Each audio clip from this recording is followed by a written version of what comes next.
Hey fashion lovers, welcome back to Iconic Figures in Fashion. I know it's been a while, so I'm so excited to share today's episode with you because we're diving into the life of an absolute legend, Giorgio Armani. Now, if you ever seen a power suit that made you go, wow, or watched a red carpet moment that took your breath away, chances are you have Giorgio Armani to thank for that. He didn't just design clothes. He revolutionized the entire way we think about elegance, power, and sophistication. Born on July 11, 1934 in Piacenza, Italy, Giorgio Armani went from being a medical student to becoming one of the most influential fashion designers in history. Can you believe that? And get this, he built a fashion empire worth billions while remaining fiercely independent in an industry dominated by massive corporations. Armani passed away on September 4th, 2025 at the age of 91, but his legacy is eternal. He worked right up into his final days, remaining dedicated to his craft, his company, and his vision. Today, we're celebrating the incredible journey of the man they called King Giorgio.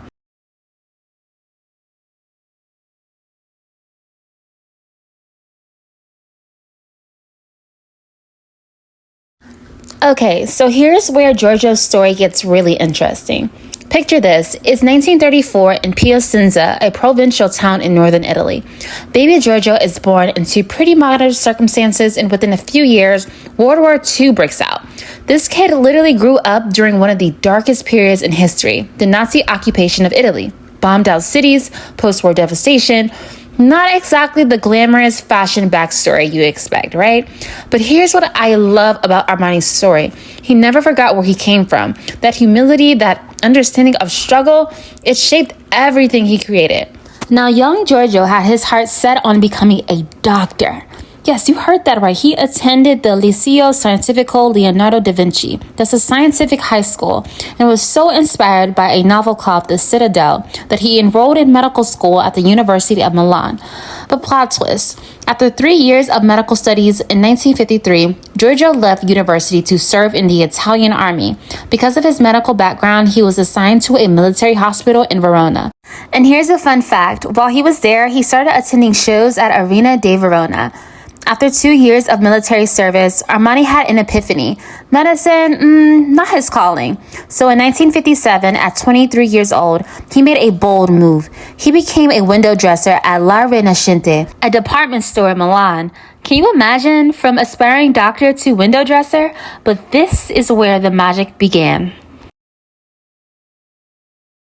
So Giorgio's working at this apartment store, and he wasn't just arranging mannequins. He was creating stories with fashion.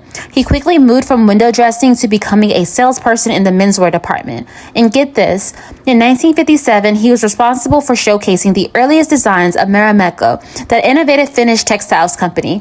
Even early on, Armani had an eye for cutting-edge design. His talent didn't go unnoticed either. His skills caught the attention of Nino Cerruti, a legendary Italian menswear designer. Armani became Cerruti's protege and started designing for the fashion house Cerruti 1881. This was huge. He was learning tailoring from one of the absolute masters. At Cerruti, Armani spent years perfecting his craft, understanding construction, learning about fabrics, and developing his aesthetic. He wasn't just designing clothes, he was studying the architecture of menswear, understanding how clothing could make someone feel powerful, confident, and elegant. But you know what? The most important thing that happened during this period wasn't about fashion at all. It was about love. In 1966, while on a seaside holiday at Forte dei Marmi in Tuscany, Giorgio met Sergio Galeotti. Sergio was an architectural draftsman who would become not just Armani's romantic partner, but his business partner and the person who would change his life forever. In 1973, Sergio convinced Giorgio to take a massive leap of faith, to leave the security of working for someone else and open their own design office. Okay, here comes one of my favorite parts of this story. So Giorgio and Sergio, they literally sold their car to get the money to start their business. They scraped together about $10,000 in capital. That's it. They couldn't even afford to hire staff. They had one employee, a receptionist, who basically had to learn on the job. But on July 24th, 1975, Giorgio Armani, SPA, was officially born. They launched with both men's and women's ready-to-wear collection. In the fashion process, they went wild. What made Armani different? He brought something completely new to fashion.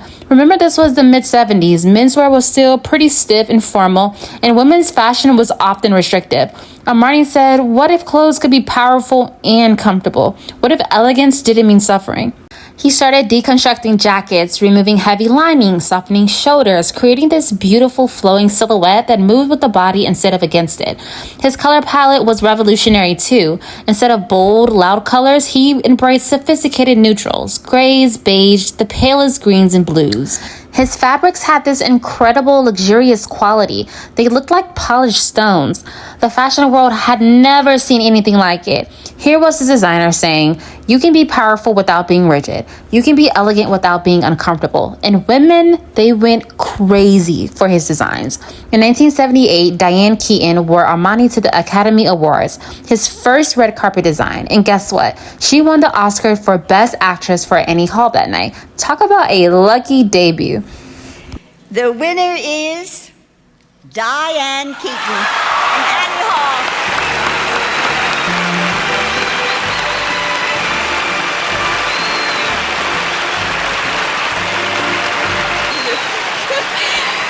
It's simply true. Now, 1980 was the year that changed everything for Giorgio Armani.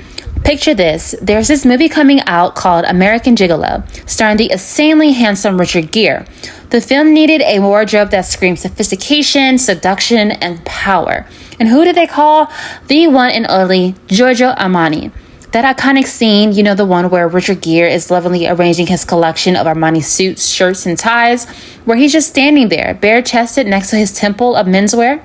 That scene didn't just sell movie tickets, it sold a lifestyle. American Gigolo created this vivid, unforgettable link between fashion and desirability. Men everywhere suddenly wanted to dress like Richard Gere's character. Women wanted men who dressed like that. Armani's relaxed, sophisticated tailoring became the new standard of masculine elegance. And Giorgio was just getting started. He understood something that very few designers at that time got: the power of Hollywood. He saw that award shows weren't just ceremonies, they were global promotional opportunities. So he did something revolutionary. He hired Wanda McDaniel, a former Society journalist, specifically to manage his relationships with celebrities. This was genius. Suddenly, every major star wanted to wear Armani on the red carpet. His design started appearing at the Oscars, the Golden Globes, everywhere. He didn't just dress celebrities, he helped create the modern concept of red carpet fashion. Can you believe that? But Armani's impact went way beyond Hollywood glamour. In the 1970s and 80s, women were making massive strides in the corporate world. They were becoming executives, lawyers, politicians. Shout out to my girls. But what were they supposed to wear? Men had their power suits, but women's options were either too feminine or they basically just copied menswear. Armani said, hold my espresso, and created the power suit for women. He gave women tailored pieces that were authoritative but feminine, powerful but elegant. His design said, you can command a boardroom and still be yourself. As his biographer Renato Malho beautifully put it, Armani had a very good instinct for social change. He understood that women were making very important careers and they needed to be feminine but to have authority. Now, while Giorgio's career was absolutely exploding, his personal life was about to face its greatest challenge. Remember Sergio Galeotti, his partner and the person who believed in him from the very beginning? In 1985 of August, just 10 years after they founded the company together, Sergio died from complications related to AIDS and leukemia. He was only 40 years old. Giorgio was absolutely devastated. He later said, when Sergio died, a part of me died. I cannot and do not want to forget him. He also reflected, I have to say, I congratulate myself a little because I withstood such intense pain. But true to his character, Giorgio honored Sergio's memory by doing what he did best. He kept building. The expansion was incredible. In 1981, he launched Emporio Armani, a more accessible line that brought the Armani aesthetic to younger customers. Then came Armani Exchange, making his vision available at even more price points. He expanded into sportswear, watches, eyeglasses, cosmetics, fragrances, even home furnishings.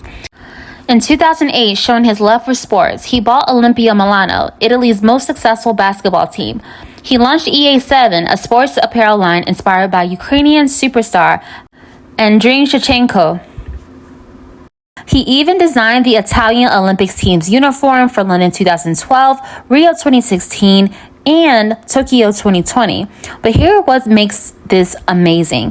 While every other major fashion house was being gobbled up by massive luxury conglomerates like LVMH and Kering, Armani remained fiercely independent. He was the sole shareholder of his company. He maintained complete creative control. In an industry of corporate mergers and acquisitions, that's basically unheard of.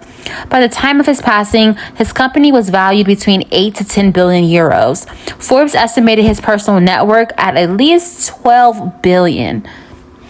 Here's what I absolutely love about Giorgio Armani. He never lost his humanity or his values, even as he became a billionaire fashion icon. In 2007, after model Anna Carolina Reston died from anorexia, Armani became the first designer to ban models with a body mass index under 18 from his shows. He took a stand for model health and safety before it was even trendy to do so. He was also a pioneer in sustainability and ethical fashion practices. He embraced the Green Carpet Challenge and highlighted sustainable fashion creation. In 2007, he made history again by becoming the first haute couture designer to broadcast his collection live on the internet. The Armani Privé Spring-Summer 2007 show was streamed via MSN and on cellular phones. He was always looking forward, always innovating. Beyond fashion, Armani designed costumes for over 100 films throughout his career. He ventured into hotels. The Armani Hotel in Dubai is absolutely stunning. He even created music compilations for Emporio Armani Cafe. In his final interview with the Financial Times in August 2025, just days before his passing, Armani reflected on his career. I don't know if I'd use the word workaholic, but hard work is certainly essential to success. My only regret in life was spending too many hours working and not enough time with friends and family.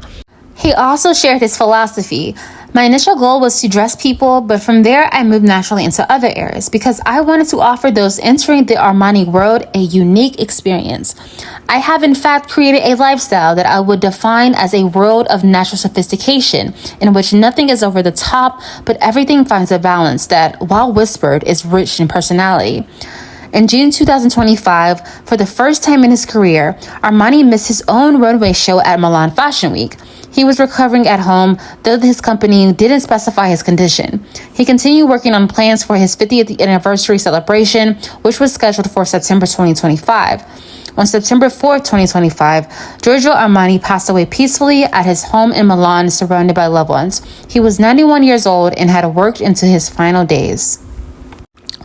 Giorgio Armani's story is so much more than just a rags to riches tale. This was a man who fundamentally changed how we dress, how we present ourselves, and what elegance means in the modern world. He took the stiffness out of tailoring and replaced it with grace. He gave women the power suit. He made the red carpet a fashion phenomenon. He proved that you could build a multi-billion-dollar empire while staying true to your vision and maintaining complete independence. From a small town in northern Italy, through war and hardship, from medical student to window dresser to fashion revolutionary, Giorgio Armani lived a life that proved anything is possible with vision, dedication, and belief in yourself.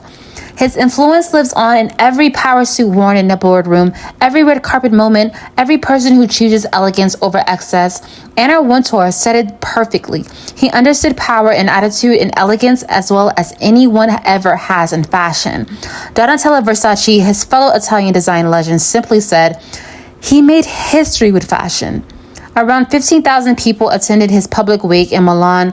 On September 8, 2025, the day of his funeral, all Armani stores closed around the world for an afternoon of mourning. He was buried in a private ceremony at his family's chapel at Rivalta de Gazzola, near where he was born. Far from the glitz and glamour, staying true to his humble roots into the very end.